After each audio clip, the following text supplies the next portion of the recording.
Bonjour, c'est Ursule encore. On est le 1er septembre 2022. Alors, je viens sur la trompette aujourd'hui encore et je viens proclamer le retour de notre Seigneur Jésus-Christ. Soyons tous bénis, Amen, et soyons vraiment persévérants, gardant le focus jusqu'à la ligne d'arrivée. On est très proche de la ligne d'arrivée, vraiment très proche. Alors, je pense en 2006-2007, j'avais fait un rêve. Et dans le rêve, on déménageait. Et on déménageait, mais on déménageait à pied. On n'avait pas besoin de voiture pour y aller tellement c'était proche. Alors je me suis dit, mais tiens, c'est bizarre, où est-ce qu'on déménage? Et puis bon, voilà. Et finalement, on a déménagé dans le même quartier, c'était pas très loin. C'est-à-dire, on peut se mettre pour quelqu'un qui aime marcher. Il peut arriver à cette distance-là, peut-être après 30 minutes s'il est un bon marcheur, ou bien peut-être après 1 heure s'il est quelqu'un comme moi. Alors, le Seigneur m'a dit, c'est à peu près la même distance qui vous reste pour le ciel. Parlant du temps qui nous restait. Et rappelez-vous, c'était 2007. On est en 2022. Alors voilà comment Dieu voit le temps. Quand il évalue le temps, il l'évalue court. Et maintenant, si son temps devait être mesuré en fonction d'une autre, je ne sais pas s'il nous resterait quelques tierces. Alors, tout ce qu'on sait, c'est qu'on est très proche. La question, elle est celle-ci. Penses-tu être prêt? Et si tu penses être prêt, qu'est-ce que le Père t'a dit? Parce qu'il y a plusieurs qui ont déjà reçu leur approbation de départ de la terre. Plusieurs. As-tu reçu le tien? Si tu ne l'as pas reçu, questionne-toi pourquoi est-ce que tu ne l'as pas reçu et va voir le Père. Toute personne qui voyage, elle a son passeport prêt, tout prêt, et avant d'embarquer, elle passe au comptoir et on met un cachet sur son passeport. Et puis, si on ne met pas un cachet, je ne me rappelle plus comment ça se passe. Et quand elle arrive à destination, là-bas aussi, on met un cachet en disant que la personne est arrivée, ligne d'arrivée. Alors, je ne sais pas si en partant, on met un cachet, mais en tout cas, les gens vérifient ton billet et puis ton passeport. Et on est dans le temps où on s'apprête à partir. On veut aller assister aux noces de l'agneau.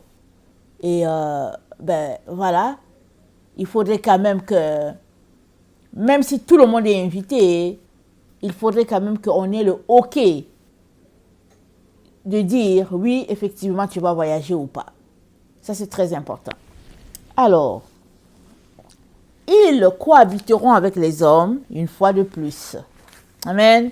Alors, il s'agit des anges déchus qui ont cohabité avec les hommes du temps de Noé. Alors, dans notre temps, ça va arriver encore. Dès que l'épouse de Jésus-Christ est enlevée, dès que l'église de Jésus-Christ, qui est son épouse, ceux-là qui lui obéissent, dès qu'ils ne sont plus là sur la terre, en tout cas, ça sera la fête pour les anges déchus. On va regarder ça. Luc 17, le verset 26, ça dit ceci. Ce qui arriva du temps de Noé arrivera de même au jour du Fils de l'homme.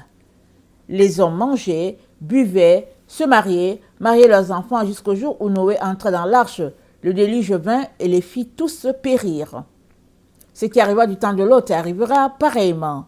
Les hommes mangeaient, buvaient, achetaient, vendaient, plantaient, bâtissaient. Mais le jour où Lot sortit de Sodome, une pluie de feu et de soufre tomba du ciel et les fit tous périr.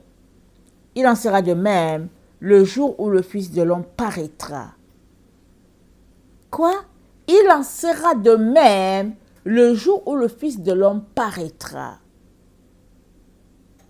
Et qu'est-ce qui s'était passé du temps de Noé? On dit que ce sera comme du temps de Noé. Mais la Bible ne nous dit pas beaucoup de choses du temps de Noé. Mais pour savoir ce qui s'est passé dans le Noé, il faudrait qu'on aille lire dans le livre de Noé. Et on va savoir ce qui s'est passé. Et j'aimerais lire l'autre passage dans Matthieu 24 avant de lire ce que Dieu nous dit dans le livre de Noé. Matthieu 24, le verset 37. Voilà ce que notre Seigneur nous dit. Matthieu 24, le verset 37. Ce qui arriva du temps de Noé arrivera. Attendez, ma vision arrivera de même à l'avènement du Fils de l'homme.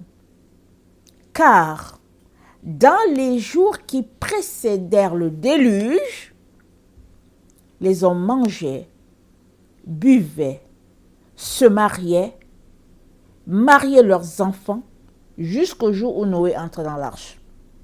Ça, c'est une partie que la Bible nous dit. La Bible ne nous dit pas l'autre partie. La Bible nous parle de la partie où les gens festoyaient. Les gens étaient occupés à s'ambiancer, comme on dit. La Bible nous parle de ça. Mais il y a l'autre revers qui n'est pas mentionné ici, et c'est mentionné dans le livre d'Enoch, c'est mentionné dans le livre des Jubilés, ce que les gens faisaient en ce temps-là, parce que les anges déchus étaient sur la terre.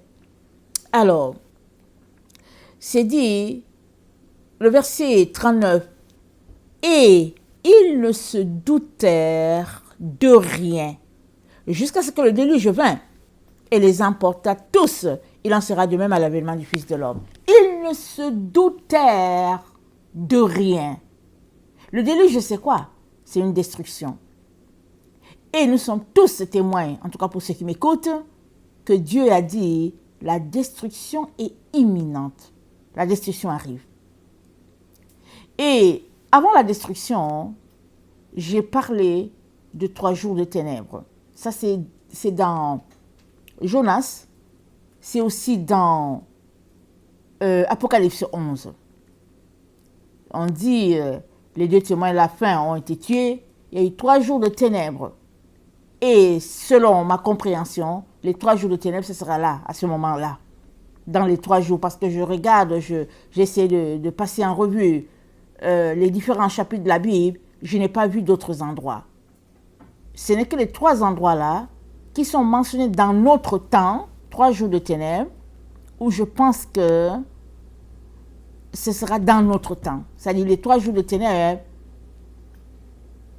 qui suivront la mort des 2 témoins de la fin. Les 3 jours de ténèbres là. Alors il y a 3 jours de ténèbres. Et les 2 témoins vont ressusciter, un peu comme ce qui s'est passé avec Jésus. Et après cela, ça nous dit qu'il y a eu un tremblement de terre. Et ça dit, il y a 7000 personnes qui sont mortes. Vous allez regarder Apocalypse 11, 11. 7000 personnes sont mortes. Est-ce sur la terre ou est-ce juste dans la ville où ils sont morts? Bonne question, Dieu va répondre à cela. Mais la destruction, ça va balayer toute la terre, ça va toucher les différents endroits de la terre. Et la destruction va emporter plusieurs. Et à la résurrection, s'ils sont trouvés ayant une relation avec Dieu, ils ressusciteront. Voilà pourquoi le Seigneur nous demande de nous repentir, d'aller pratiquer la véritable doctrine de Christ. Parce qu'en pratiquant la doctrine de Christ, nous sommes en train de nous inscrire dans le livre de vie de l'agneau. En pratiquant la doctrine de Christ, on est en train de demander pardon à Dieu pour dire, Père, je ne savais pas. Je te demande de me pardonner et j'aimerais vraiment faire les choses comme tu t'attends à ce que nous les fassions. Et la doctrine de Christ, elle est étroitement liée à tout ce qui s'est passé dans les temps anciens parce que notre Dieu est la loi. Donc avant même que notre Dieu puisse fonder les cieux et la terre, la loi existait déjà. Et la loi, c'est elle qui est notre lumière. Alors, il est donc très important que toi et moi puissions pratiquer la doctrine comme dans les temps anciens, tel que Dieu l'a établi. Et il nous a tellement aimés que dans les temps anciens, il avait déjà envoyé les anges vers Enoch pour que Enoch nous dise comment le pratiquer. Malheureusement, on nous a retiré le livre d'Enoch et aujourd'hui on a un livre d'Enoch en ligne, mais il paraît qu'Enoch a écrit beaucoup de livres et en tout cas on a que peut-être le minimum, je ne sais pas combien de livres d'Enoch on a, peut-être on a 2 ou 3, mais il paraît qu'il a écrit beaucoup de livres, il a laissé beaucoup d'écrits. L'ennemi, ne voulant pas qu'on tombe dessus, il nous l'a caché.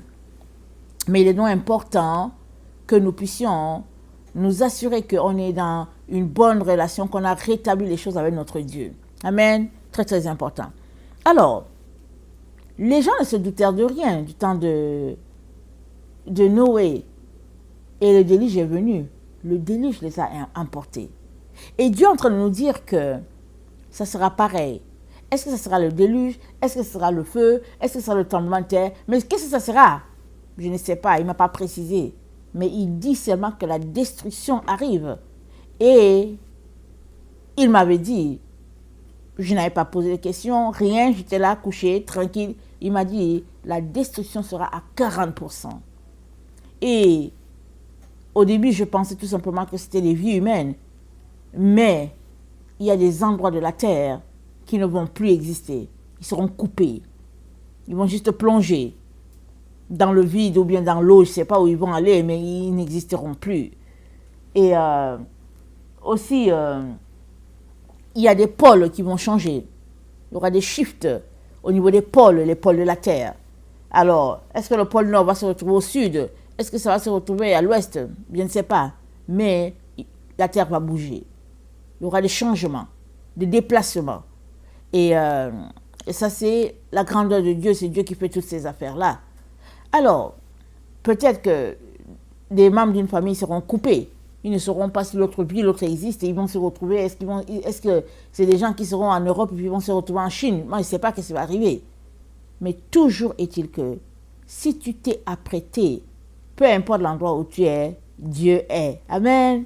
Dieu est, les anges sont là. Et tu auras cette communion-là et puis avec tous les autres qui sont vivants.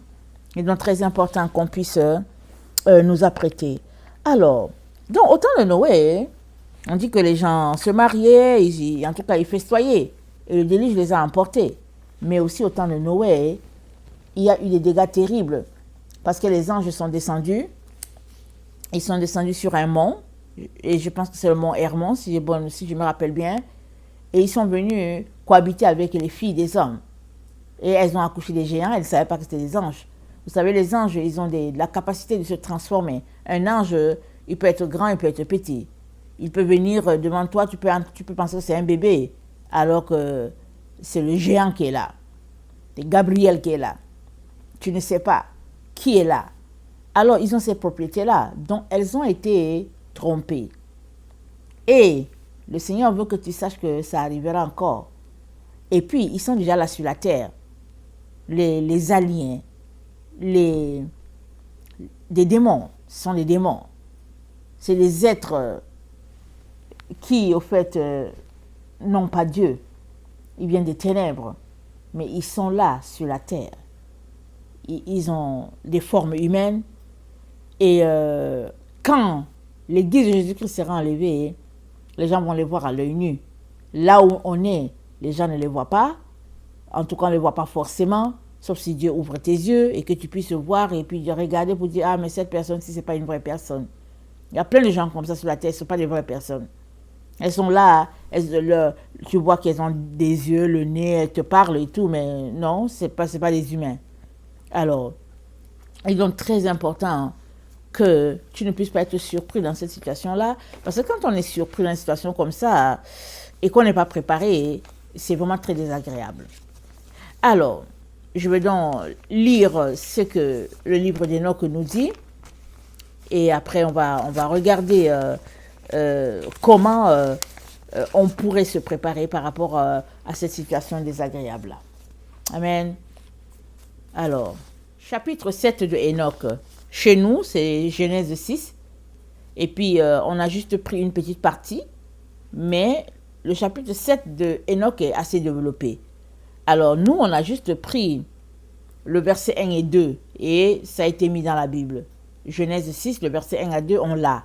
Tout le reste, on ne l'a pas. Mais je vais lire alors. Quand les enfants des hommes se furent multipliés dans ces jours, il arriva que les filles leur naquirent élégantes et belles. Et lorsque les anges, les enfants des cieux les eurent vus, ils en devinrent amoureux, et ils se dirent les uns aux autres, choisissons-nous des femmes de la race des hommes, et ayons avec elles des enfants. Alors Samyaza, leur chef, leur dit, je crains bien que vous ne puissiez accomplir votre dessein, et que je supporte seul la peine de votre crime. Mais il lui répondit, nous vous le jurons, et nous nous lierons tous par de mutuelles exécrations. Nous ne changerons rien à notre dessein, nous exécuterons ce que nous avons résolu. En effet, ils jurèrent et se lièrent entre eux par de mutuelles exécrations. Ils étaient au nombre de 200 qui descendirent sur Aradis, lieu situé près du mont Armon. Cette montagne avait été appelée Armon parce que c'est là qu'ils avaient juré et s'étaient liés par des mutuelles exécrations. Alors les anges exécration, ils sont blessés là, ils ont dû faire des pactes de sorcellerie ensemble et tout. Et puis ben voilà, ils sont donc descendus. Le verset 10, ils se choisirent chacun une femme, ils s'en approchèrent et ils cohabitèrent avec elle. Et ils leur enseignèrent la sorcellerie, les enchantements, les propriétés des racines et des arbres. Et ces femmes conçurent et elles enfantèrent des géants, dont la taille avait 300 coudées. Ils dévoraient tout ce que le travail des hommes pouvait produire, et il devint impossible de les nourrir. Alors ils se tournèrent contre les hommes eux-mêmes, afin de les dévorer. Et ils commencèrent à se jeter sur les oiseaux, les bêtes, les reptiles, les poissons, pour se rassasier de leur chair et se désaltérer de leur sang.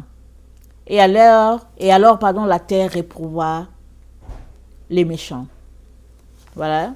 Avant, on mangeait juste les herbes, on mangeait la verdure, on mangeait les fruits des arbres, c'était ça. C'est eux qui sont venus, qui ont commencé à manger les viandes et les choses. C'est eux qui ont envoyé ça sur la terre. Sinon, il n'était pas question que l'un tue un animal pour manger. Ça ne faisait pas partie, ça ne fait pas partie du plan de Dieu. Donc, comprends ça. Alors, si tu te mets à manger les légumineuses, je te dis, tu vas apprécier ça. Tu vas apprécier. Alors, chapitre 8. Azaziel enseigna encore aux hommes à faire des épées, des couteaux, des boucliers, des cuirasses, des miroirs. Il leur apprit la fabrication des bracelets, des ornements, l'usage. Attendez, on est chapitre 4, ok. L'usage, je vais tourner ma page. L'usage de la peinture, l'art de se peindre les sourcils, d'employer les pierres précieuses et toute espèce de teinture, de sorte que le monde fut corrompu. L'impiété s'accrut, la fornication se multiplia, les créatures transgressèrent et corrompirent toutes leurs voies. Amazarak enseigna tous les sortilèges, tous les enchantements et les propriétés des racines. Armer enseigna l'art de résoudre les sortilèges. Barkaya enseigna l'art d'observer les étoiles. Akibel enseigna les signes. Tamiel enseigna l'astronomie. Et Azaradel enseigna les mouvements de la lune. Et les hommes sur le point de périr élevèrent leur voix, et leurs voix montèrent jusqu'aux cieux. Alors Michaël, Gabriel, Raphaël, Suraël et Uriel abaissèrent des cieux leurs regards sur la terre, et virent les flots de sang qui la rougissaient, et les iniquités qui s'y commettaient. Et ils se dirent les uns aux autres, c'est le bruit de leurs cris. La terre privée de ses enfants a élevé sa voix jusqu'aux portes du ciel. Et c'est à vous, ô essence céleste, c'est à vous que les âmes adressent leurs plaintes en disant, obtenez-nous justice du Très-Haut. Alors ils dirent à leur Seigneur et Maître, tu es le Seigneur des seigneurs, le Dieu des dieux, le Roi des rois. Le trône de la gloire s'élève de toute éternité, et de toute éternité ton nom est sanctifié et glorifié. Tu es béni et glorifié à jamais. Excusez. Tu es le Créateur, le Maître souverain de toutes choses. Rien n'est caché à ton regard perçant. Tu domines sur tout, et rien ne peut se soustraire à ton autorité. Tu as vu ce que Azaziel a fait, comment il a enseigné aux hommes toute espèce d'iniquité, et comment il a révélé au monde ce qui se passe dans les cieux. Samiaza aussi a enseigné aux hommes la sorcellerie. Lui que tu avais placé au-dessus de tous ses compagnons, ils se sont alliés aux filles des hommes. Ils l'ont percé avec elles et se sont souillés. Évidemment, ici, quand il parle des cieux, il ne parle pas de l'endroit où il y a Dieu. Il parle des cieux, l'endroit où Satan a trouvé sa place. Rappelez-vous, on dit le combat. Il y avait un combat entre la femme et puis le dragon a été précipité des cieux. Donc, le dragon, il n'est pas à l'endroit où Dieu est. Il est juste à l'espace là au-dessus, là. Donc, c'est ça qu'ils passent leur temps à faire avec les démons. Et même, il y a un pasteur qui a vécu l'expérience du ciel. Il disait que Jésus est venu le prendre, en tout cas Jésus ou bien un ange, et quand il traversait pour aller dans la demeure du Père, à leur chemin, ils ont rencontré le diable qui était là avec les démons. Leur maison a été saccagée. C'est-à-dire quand le chariot divin passe, ça saccage la maison du diable. Et le diable était là, il insultait, les démons, il insultait, ils étaient là, ils étaient fâchés. Et il dit, quand ils sont revenus, ils ont fait pareil. C'est-à-dire, ils ont saccagé leur maison, ils sont remis encore à bâtir, parce qu'il veut toujours rester à cet endroit-là. Il reste à cet endroit, et puis quand le chariot céleste passe, alors, tout est détruit. Mais il recommence encore. Question de dire que, il soupire toujours à cet endroit-là, d'où il a été précipité. Alors, les femmes ont enfanté des géants, et puis, c'est dit, toute la terre a été remplie de sang et d'iniquité. Et voici maintenant que les âmes de ceux qui sont morts élèvent la voix vers toi et font monter leurs plaintes jusqu'aux portes du ciel. Leurs gémissements montent vers toi. Les hommes ne peuvent se soustraire à l'iniquité qui couvre la face de la terre. Or, tu connais toutes choses, avant même qu'elles existent. Tu connais toutes choses, ô Dieu. Tu sais tout ce qui se passe. Cependant, tu ne nous dis rien. Pour tant de crimes, que devons-nous faire aux méchants? Donc c'est comme ça que les hommes priaient. Alors, le chapitre 10, le Très-Haut, le Grand, le Saint fit entendre sa voix. Il envoya Arsaya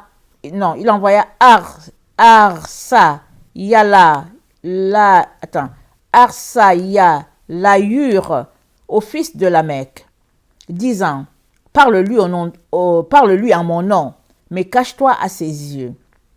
Puis dévoile-lui le grand cataclysme qui doit faire périr tous les hommes, car les eaux du déluge se répandront sur la terre, se répandront sur la face de la terre, et toute créature sera détruite. Mais enseigne-lui les moyens d'échapper. Dis-lui comment sa race se perpétuera sur toute la terre. Puis le Seigneur dit à Raphaël, prends Azaziel, lie-le le pied et les mains, jette-le dans les ténèbres et abandonne-le dans le désert d'Oudaël. Fais pleuvoir sur lui les pierres lourdes et pointues, enveloppe-le de ténèbres. Qu'il y reste à jamais, que sa face soit couverte d'un voile épais et qu'il ne voie jamais la lumière. Et quand se lèvera le jour du jugement, plonge-le dans le feu. Cependant, purifie la terre que les anges ont souillée. Annonce-lui la vie. Annonce-lui que je la revivifierai. Les fils des hommes ne périront pas tous à cause des secrets que les vigilants leur ont révélés et qui l'ont enseigné à leurs descendants. Enoch partit donc et il dit à Azazel, il n'y a plus de paix pour toi. Une grande sentence a été prononcée contre toi. Il t'enchaînera. Il n'y aura jamais pour toi ni soulagement, ni miséricorde, ni intercession à cause de l'oppression que tu as enseignée. Et parce que tu as appris aux hommes à outrager Dieu, à pécher et à tyranniser leurs semblables, Et je le quittai, et j'allais annoncer la même nouvelle à tous ses compagnons de crime. Et ils furent terrifiés et saisis d'un affreux tremblement. Ils me supplièrent d'écrire pour eux une humble supplice pour obtenir le pardon de leurs fautes. Ils me prièrent de le faire parvenir au trône de Dieu du ciel, car ils n'osaient ni s'adresser à lui, ni même lever les yeux au ciel à cause du grand crime pour lequel ils avaient été jugés. Je vais sauter, je vais au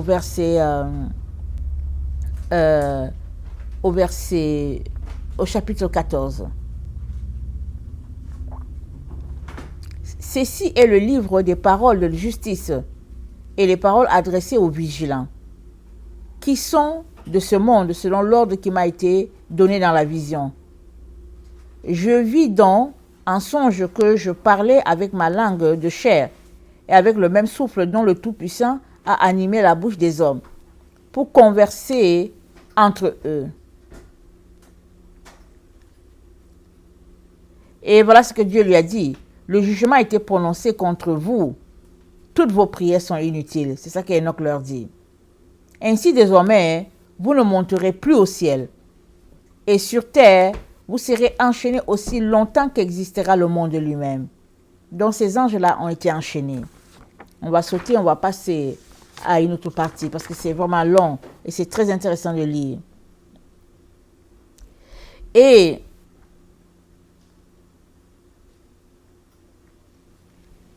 je vais... Attendez.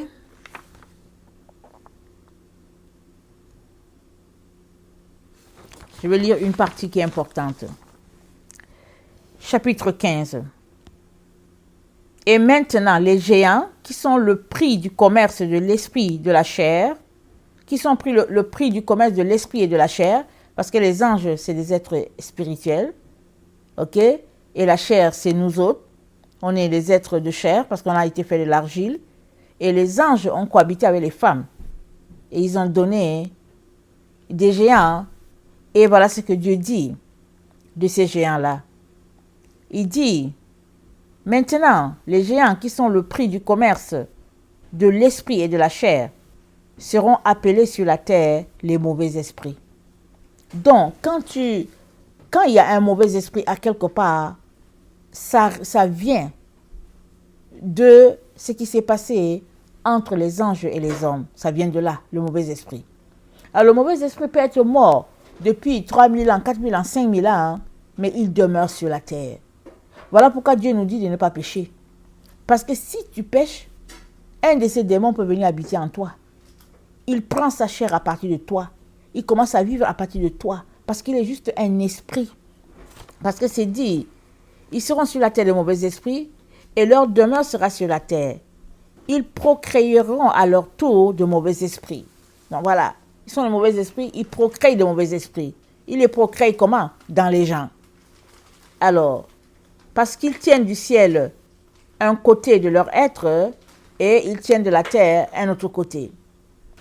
Alors, la demeure des esprits célestes, c'est au ciel, mais la demeure des esprits terrestres, c'est sur la terre. Les esprits des géants seront comme des nuages. Écoute bien, ils seront comme des nuages qui apportent sur la terre les fléaux de toute espèce. La peste, la guerre, la famine, la maladie, le deuil, et donc voilà, etc., etc. Et ces esprits-là, ils ne boiront pas, ils ne mangeront pas, ils seront invisibles au regard. Ils s'insurgeront entre les hommes et les femmes. Donc, si souvent ça marche pendant ton couple, il y a les démons qui sont là. Ils s'insurgeront. La seule manière pour que les démons ne gèrent pas ta maison, c'est que tu laisses Dieu être le roi chez toi. Tu laisses c'est-à-dire que Dieu soit la patte dans votre couple. Si ce n'est pas Dieu qui est la troisième patte dans votre couple, alors les démons vont venir s'y mettre cœur joie là, ils vont gérer cela. Et donc très important que si vous êtes deux enfants de Dieu, il est très important que vous marchiez dans la crainte de Dieu. Si l'un marche dans la crainte de Dieu et puis l'autre marche avec le diable, vous comprenez que c'est un terrain vraiment de guerre. Et un enfant de Dieu, est en guerre tout le temps. On l'a vu ce matin, il est en guerre constamment. Et des enfants de Dieu sont appelés à faire sortir d'eux tous les démons, à faire sortir de leur maison. Parce que toute maison où le nom de Dieu est invoqué, c'est une maison pure, c'est une maison sanctifiée. Jésus a dit quoi? Il a dit, moi et ma maison, nous servirons l'Éternel. Et c'est un engagement dans une maison pour deux personnes, le père et la mère. Si l'un dit qu'il va servir l'Éternel, puis l'autre dit qu'il sert le diable, vous comprenez que en tout cas, c'est compliqué. Malheureusement, il y a beaucoup de familles comme ça sur la terre, où l'un dit il sert Dieu, l'autre dit je sers le diable, ou les deux disent qu'on sert le diable, ou bien les deux disent qu'on sert Dieu, et puis chacun va faire son juju à côté. Les jujus, c'est les fétiches. Donc vraiment, un méli-mélo dans la maison des enfants de Dieu, mais aussi chez les païens. Mais chez les païens, on peut comprendre, ils n'ont pas Dieu. Mais quand un tel désordre se passe dans la maison de Dieu, c'est grave. Alors, il est très important que chaque enfant de Dieu puisse s'examiner et s'assurer qu'il marche dans la sainteté, dans la pureté, et qu'il n'est pas en train de laisser la place aux esprits des géants là, qui sont devenus des anges, qui sont devenus des nuages sur la terre, et puis qui sont là et qui attendent juste une porte ouverte pour venir s'ingérer. Voilà pourquoi il y a des gens qui, tu les vois, ils sont possédés, et puis c'est des esprits méchants qui sont en eux. Et alors, tout enfant de Dieu est appelé à se débarrasser de toute voie du mal. Et alors que tu te débarrasses de toute voie du mal et que tu laisses Jésus-Christ être Jésus, être Seigneur dans ta vie, les démons ne viennent pas. Les démons ont peur de Jésus, ils ne viennent jamais. Parce qu'ils savent qu'il est la lumière. Et là où il y a la lumière, les ténèbres fuient. Amen. Là où il y a la lumière, les ténèbres fuient. Il est donc très important qu'on puisse se comporter vraiment de manière à laisser Dieu être Dieu. Et il est important qu'on marche par la sagesse. Et il est important que Dieu puisse être la première, c'est-à-dire la première personne, si on peut le dire ainsi, la première autorité sur notre vie. C'est tout. Et les choses marcheront. Alors, pour revenir au texte que j'ai préparé, là, parce que j'ai fini de lire le livre d'Enoch, il y a beaucoup de parties, mais j'ai lu cette partie-là. Le Seigneur nous dit que les hommes vont encore cohabiter avec ces démons. Pour le moment, ils sont là. On ne les voit pas forcément. On sait seulement que telle personne est possédée. Telle personne est fatiguée par tel esprit et tout. Mais, de plus en plus, les yeux de plusieurs s'ouvrent et puis ils sont visibles. Parce que quand ils viennent, ils prennent place, tu les invites pas, ils entrent et puis ils font la pluie et le beau temps. Et il est important que tu aies des yeux pour les voir. Il est important que tes yeux aient du collyre, sinon tu ne vas pas voir. Et tu as besoin de marcher selon la parole de Dieu. Alors que tu marches selon la parole de Dieu, tu es en train de marcher dans la sainteté. Ils n'ont aucun pouvoir sur toi. Mais à partir du moment où tu vas pécher, là, ils vont prendre toute la place. Mais sinon, ils sont là. Ils sont là. Et je viens donc encourager tout un chacun à se ranger, vraiment, à ne pas laisser les démons gérer sa vie. Alors, dans 1 Jean 4, l'apôtre Jean nous dit ceci, il nous dit de ne pas prêter foi à tout esprit. Pourquoi? Parce que les esprits des démons, ils sont partout sur la terre. Ils se font passer pour des gens qui sont, des esprits qui sont bien, mais il n'y a que celui-là qui marche dans la vérité, qui va reconnaître les esprits de l'erreur. Alors, 1 Jean 4 dit, bien-aimés, n'ajoutez pas foi à tout esprit, mais éprouvez les esprits pour savoir s'ils sont de Dieu. Car plusieurs faux prophètes sont venus dans le monde. Reconnaissez à ceci l'Esprit de Dieu. Tout esprit qui confesse Jésus-Christ venu en chair est de Dieu. Et tout esprit qui ne confesse pas Jésus n'est pas de Dieu. C'est celui de l'Antichrist dont vous avez appris la venue et qui maintenant est déjà dans le monde. Tout esprit qui confesse Jésus-Christ venu en chair est de Dieu. Alors, qu'est-ce qu'il était en train de dire? Il était en train de dire que tout esprit qui s'accorde avec ce que Dieu a fait. Il ne s'agit pas de venir dire que oui, Jésus-Christ est venu. Il y a beaucoup de gens qui disent oui, Jésus-Christ est venu. Mais ils sont possédés, ils sont remplis de démons. Paul est en train, l'apôtre Jean est en train de parler de quelque chose de beaucoup plus grand que juste de dire, oui, Jésus-Christ est venu en chair et en os. Non, il parle d'autre chose. Alors, dans 1 Jean 2, le verset 18, l'apôtre Jean nous dit encore, petits enfants, c'est la dernière heure. Et comme vous avez appris qu'un antichrist vient, il y a maintenant plusieurs antichrists. Par là, nous connaissons que c'est la dernière heure. Ils sont sortis du milieu de nous, mais ils n'étaient pas les nôtres. Car s'ils eussent été les nôtres, ils seraient demeurés avec nous. Mais cela arrivait afin qu'il fût manifeste que tous ne sont pas des nôtres. Voilà. Avec qui marches-tu? Est-il un vrai enfant de Dieu? Est-il Satan déguisé? Est-il un démon qui a juste une chair humaine? Qu'est-ce que tu en sais? Il faut que tu pries pour que Dieu ouvre tes yeux. Que tu vois qui est qui. Il y a plusieurs personnes ici sur la terre qui sont mariées à des démons. En tout cas, il y en a plusieurs. Ils sont allés se marier, mais quand ils sont mariés, ce n'est pas une personne qu'ils ont mariée, c'est un démon. Il a juste pris une chair. La chair de qui on ne sait pas. Il s'est rempli sur la terre. Mais il n'y a que la personne qui croit à la Bible et qui poursuit ce que la Bible dit pour chercher qui aura des révélations. Les autres qui sont dans l'ignorance, eh bien, ils vont rester dans leur ignorance. Dans, je pense, 1 Timothée 6, excusez-moi, c'est dit, le verset 3, si quelqu'un enseigne de fausses doctrines et ne s'attache pas aux saintes paroles de notre Seigneur Jésus-Christ et à la doctrine qui est selon la piété, il est enflé d'orgueil, il ne sait rien et a la maladie des questions oiseuses et des disputes de mots. D'où naissent l'envie, les querelles, les calomnies, les mauvais soupçons. Alors une telle personne qui ne marche pas selon la doctrine de Christ, elle a les portes ouvertes. Et toutes sortes de démons peuvent entrer. 2 Timothée 4, ça dit, le verset 3, car il viendra un temps où les hommes ne supporteront pas la saine doctrine, mais ayant la démangeaison d'entendre les choses agréables, ils se donneront une foule de docteurs selon leurs propres désirs, détourneront l'oreille de la vérité et se tourneront vers des fables. Mais toi, sois sobre en toutes choses. Ils se tourneront vers des fables. Et dans les fables, c'est quoi? C'est tout ça, c'est des démons. On raconte les histoires sur les démons, on raconte les histoires et puis voilà. Les gens ne supportent pas la sainte doctrine. Ils veulent juste qu'on leur dise autre chose. Ils veulent juste rire. Ils veulent être dans un amphithéâtre où on leur raconte les histoires et puis ils rient et puis ils sont contents. Or, Christ nous a rachetés, pas pour de la comédie, mais pour nous amener à Dieu le Père en tant que ses enfants. Alors, 2 Corinthiens 6, le verset 14. 2 Corinthiens 6, le verset 14.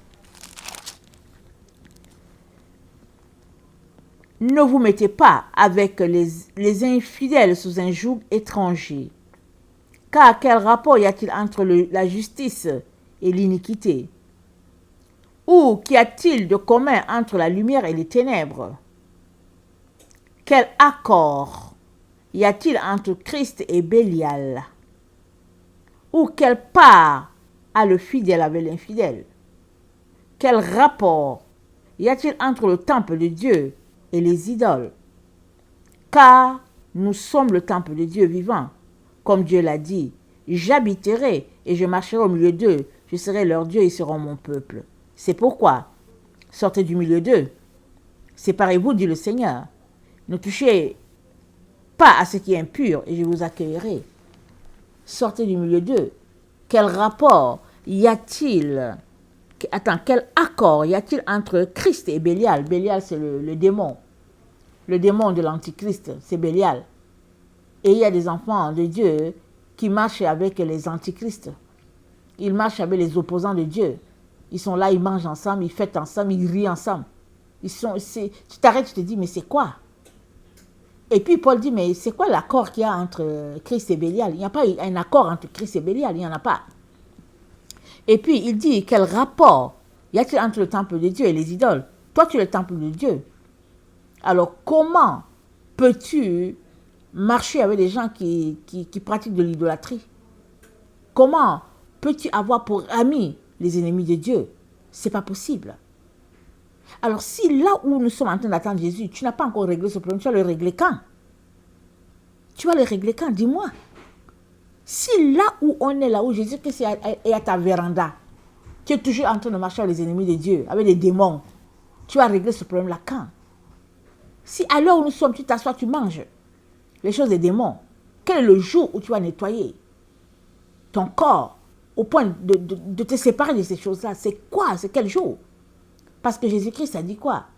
Il a dit que tous ceux-là qui forniquent avec Jézabel, ils vont mourir, ils vont périr, parce que Jézabel sera jetée dans un lit, elle sera jetée sur un lit, et tous ceux qui commettent l'adultère avec elle périront. Dieu l'a dit. Il ne va pas le dire 1000 fois, c'est dit, c'est écrit. Il est très important que chacun se tienne droit, parce que nous servons un Dieu droit, un Dieu pur, très très important. Et dans 2 Corinthiens 7, le verset 1, il est dit, ayant donc de telles promesses, bien-aimés, purifions-nous de toute souillure de la chair et d'esprit, en achevant notre sanctification dans la crainte de Dieu. Quelle promesse! Dieu nous a promis que si nous nous débarrassons de tout ce qui est souillé, on sera pour lui des fils et des filles. Quelle grande promesse! Quel cadeau extraordinaire! On ne veut quand même pas que Dieu vienne se vautrer dans notre saleté. Il nous demande de nous sanctifier. Et on sera en étroite communion avec lui pour ne plus jamais se quitter. Alors, ayant de telles promesses, l'apôtre Paul nous dit de nous purifier. C'est la moindre des choses. Alors, Dieu, il fonctionne toujours avec sa parole. Il ne va pas te dire quelque chose contraire à sa parole. Si tu entends une parole et tu penses que c'est Dieu qui t'a parlé et que cette parole est contraire à la parole de Dieu, ce qui est écrit, ce n'est pas Dieu qui t'a parlé. C'est juste les démons qui t'ont parlé et qui imitent la voix de Dieu. Dieu ne peut jamais te dire d'aller pécher. Dieu ne peut jamais te dire d'aller commettre l'adultère. Il ne peut jamais te dire. Il ne peut jamais te dire d'aller faire ceci. Il ne peut pas. Et même quand il a parlé à Osée, son prophète, il a dit à Osée d'aller marier une femme prostituée. Et quand Osée l'a mariée, il est venu et Dieu a dit, c'est la situation d'Israël avec Dieu, parce qu'Israël se prostitue. Alors, Dieu ne peut pas te dire, oui, vas-y, fais ceci. Il ne peut pas te dire d'être dans une relation extramaritale et puis fais ceci. Ce n'est pas Dieu qui te parle, c'est les démons qui te parlent. Mais tu es pris dedans et tu penses que c'est Dieu. Et il est important de changer, de se repentir. Parce qu'on connaît l'enfant de Dieu par le fait qu'il obéit à la loi de Dieu. On connaît l'enfant du diable par le fait qu'il marche sans loi. C'est ça qui se passe. Et c'est pour cela que dans le temps dans lequel nous sommes, Dieu va diviser, il va séparer. Ceux qu'il va prendre sont ceux-là qui auront laissé aller le péché et ils se retrouveront avec Dieu. Et ceux que l'ennemi va prendre, c'est ceux qui auront dit, ok, on a été libérés, on est délivrés, on est sous la grâce. Ils sont dans les boîtes de nuit, dans toutes sortes d'histoires. Et ils disent que Dieu est là-dedans. Et puis ils vont se retrouver avec le diable. Alors, dans Joël 2, Dieu nous raconte le temps de son jugement. Et ça nous parle d'un groupe là, et puis c'est les démons. C'est dit ici, sonnez la trompette en Sion, faites-la retentir sur ma montagne sainte, que tous les habitants du pays tremblent, car le jour de l'Éternel vient, car il est proche. Jour de ténèbres et d'obscurité, jour de nuit et de brouillard. Il vient comme l'aurore se répand sur les montagnes. Voici un peuple nombreux et puissant, tel qu'il n'en ait jamais eu, et qui n'en aura jamais dans la suite des âges. Devant lui, un feu dévorant. Derrière lui, une flamme brûlante. Le pays était auparavant comme un jardin d'Éden. Et depuis, c'est un désert affreux. Rien ne lui échappe. À les voir, on dirait des chevaux. Et ils courent comme des cavaliers. À les entendre, on dirait un bruit de chars. Sur le sommet des montagnes, où ils bondissent, on dirait un pétillement de flammes de feu. Quand elles consument le chaume, c'est comme une armée puissante qui se prépare au combat. Devant eux, les peuples tremblent, tous les visages pâlissent. Ils s'élancent comme des guerriers. Ils escaladent les murs comme des gens de guerre. Chacun va son chemin, sans s'écarter de sa route. Ils ne se pressent point les uns les autres. Chacun garde son rang. Ils se précipitent au travers des traits, sans arrêter leur marche. Ils se répandent dans la ville, courent sur les murailles, montent sur les maisons, entrent par les fenêtres comme un voleur. Devant eux, la terre tremble. Les cieux sont ébranlés. Le soleil et la lune s'obscurcissent et les étoiles retirent leur éclat. L'Éternel fait entendre sa voix devant son armée, car son camp est immense et l'extérieur de sa gloire est puissant. L'extérieur de sa parole est puissant. Et l'exécuteur de sa parole est puissant. Car le jour de l'Éternel est grand, il est terrible, qui pourra le soutenir. Donc voilà, on parle d'obscurité. Et puis, les anges, c'est les êtres de lumière. Quand la Bible parle d'obscurité, c'est les démons. C'est les anges déchus. C'est eux qui viennent. Ils vont envahir la terre. Dans le grand jour de l'Éternel, ils vont envahir la terre. Ceux qui appartiennent à Dieu, ils seront dans un corps transformé. Ceux qui ne seront pas dans un corps transformé, ce sera des moments terribles. Terribles. Et c'est dans le temps dans lequel nous sommes. Qu'est-ce que ça va se passer? Et Dieu nous dit que la décision est imminente. Il nous dit de changer nos voies, de les reformer. Il nous dit d'obéir à sa parole. Parce qu'une fois qu'on obéit à la parole, on est protégé par la parole. Mais si on refuse, il n'y a rien qui nous protège. Il n'y a rien qui nous protège si on refuse. Et Dieu a un jour où il va exécuter ce qu'il a écrit. C'est-à-dire, c'est la fin. Ses enfants rentrent à la maison, et puis bon, voilà, la terre va brûler, et puis voilà, elle va consumer, et puis elle va brûler, et puis il y aura des nouveaux cieux et une nouvelle terre où ses enfants vont vivre dedans, où ses enfants vont vivre là-dedans, voilà. Alors je viens vraiment nous encourager à sortir de toutes ces choses-là que Dieu n'aime pas. Dieu nous a mis en garde contre l'esprit de Jézabel, l'esprit d'adultère, l'esprit de fornication, l'esprit de la nourriture souillée, les enchantements, la sorcellerie, les marabouts. Ici, plein d'enfants de Dieu pratiquent ces choses-là. Ils sont là-dedans. Ils font ces histoires-là. Et non, c'est terrible, c'est affreux. Sortons de ces choses-là. Sortons de ces choses-là. Si tu marches selon Dieu, l'ennemi ne peut rien. Il va venir, il va tenter, il va tout faire. Mais tu es protégé parce que tu marches avec Dieu. Et Dieu te dit de sortir de ces choses-là parce qu'il t'aime. Il te dit de se sanctifier parce qu'il pourra te protéger. Mais si tu refuses, c'est que tu es en train de lui dire que tu es avec le diable. Et ça, il ne veut pas ça pour toi. Alors je viens encore lancer un cri d'encouragement à tous les enfants de Dieu. Nous encourageons à pratiquer la vraie doctrine de Christ et à marcher dans la lumière. Séparons-nous de tout ce qui est impur. Séparons-nous de ces amis, entre guillemets, qui disent qu'ils sont nos amis alors que dans le fond, en tout cas, c'est mieux de ne pas avoir d'amis et d'avoir Jésus comme ami que d'avoir 1000 amis et puis vous êtes ensemble dans le péché. Ou bien d'avoir 10 amis et ensemble vous êtes dans les choses du monde, la fornication, les moqueries et toutes sortes d'histoires. Tu ne peux pas suivre deux chemins. Soit tu es avec Dieu, soit tu es avec le diable. Tu choisis. Tes actions montrent qui tu suis. On n'a pas besoin d'aller loin. Tu n'as pas besoin d'aller loin pour chercher si tu marches vraiment selon Dieu. Regarde tes actions et tu vas conclure si tu es avec Dieu ou pas. Vas-y profondément au fond de toi. C'est-à-dire profondément. Examine-toi profondément. Es-tu avec Dieu? Il est vraiment très important que tu règles ça. Parce qu'on est dans les temps où plusieurs seront surpris désagréablement. Et ça, Dieu ne le veut pas. Alors, je vous encourage vraiment à changer les choses qui sont à changer. Que le Seigneur bénisse sa parole. Je vous aime beaucoup et Dieu davantage. Maranatha, Jésus revient. Amen et amen.